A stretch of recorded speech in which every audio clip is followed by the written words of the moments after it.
السلام عليكم ورحمة الله وبركاته. سلام كدب waxaan idin leeyahay Ramadaan Kariim.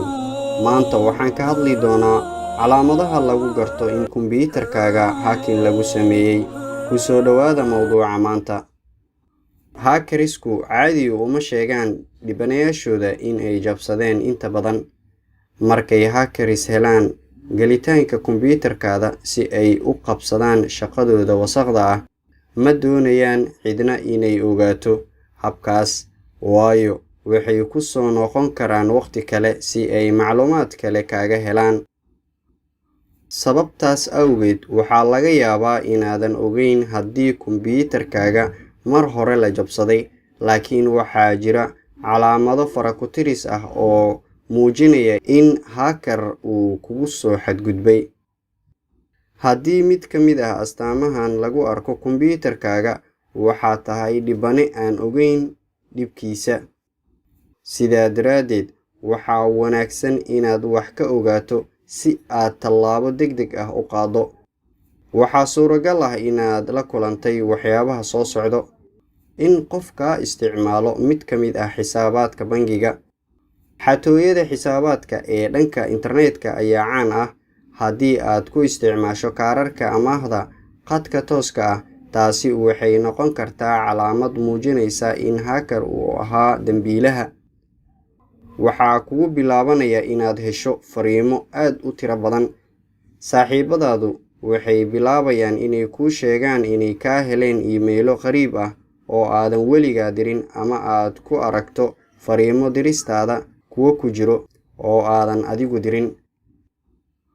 Kuwani waa calaamado cad oo ay u badan tahay in la jabsaday ciwaan ama xisaab aad lahayd. Tusaale, Messenger-kaaga ayaa fariin laga diray taasoo aadan adigu dirin.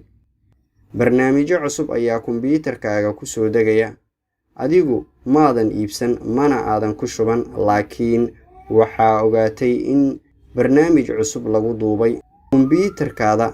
Taasi waxay daliil cad u tahay in qof uu wax ka qabtay kombiyuutarkaada. Lambarkaada sirta oo aan ku shaqaynayn.